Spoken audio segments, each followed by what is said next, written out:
mis hors jeu, ça montre que, de toute façon, toute réforme de l'État paraît quand même assez peu probable. Mais en même temps, et ça me permet de rebondir sur ce que disait Xavier, et ça va être aussi un défi pour Lombard, hein, c'est que les gouvernements de coalition, ça reste un gouvernement de coalition, hein, c'est pas propice aux réformes. Enfin, pardon, hein, moi je renvoie à nouveau toujours à la littérature économique, hein, moi j'y crois, hein, à Lésina Perotti. Quand vous avez un gouvernement de coalition, par définition, vous devez satisfaire des intérêts qui sont divergents, par nature. Et quand vous satisfaites des intérêts divergents, bah, tout ce qui est clivant, or il avait quand même un problème assez clivant, hein, Kasparyan. Hein. Et la plupart du temps, on ne s'entend que quand il faut dépenser un Exactement, peu plus on s'entend sur le plus petit dénominateur commun. Le plus petit dénominateur commun, ça s'appelle en réalité reconduire les dépenses, sans voire les augmenter. Plus. Enfin, il y a quand même des statistiques en longue période qui montrent que plus vous avez de gouvernements de coalition, plus la probabilité d'un ajustement budgétaire est faible. Je dis bien gouvernement de coalition, pas gouvernement d'union nationale, ce qui peut être différent.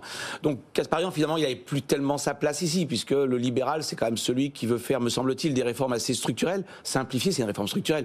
C'est pas le moment de faire une réforme. Je dis pas qu'il faut pas la faire, hein, mais ça n'est pas propice. Donc ça m'étonne pas complètement, mais je trouve que ça en dit long sur l'ADN français. La France n'est pas un pays qui aime les réformes structurelles, par définition. La France, c'est pas un pays libéral, c'est pas un pays qui... Alors, je dirais pas ça, enfin, on pourra en reparler. C'est plus compliqué que ça. On peut pas dire que la France est un pays libéral qui est rongé par les inégalités avec des riches qui paient pas d'impôts. C'est plus compliqué que ça. Bon, Xavier, allez, mais la parole est libre. Il y a deux. Alors, excusez-moi, je pense qu'on a un fond libéral. Oui. On a un fond libéral, mais c'est le libéralisme des anciens, pas des modernes. Exact. Bon,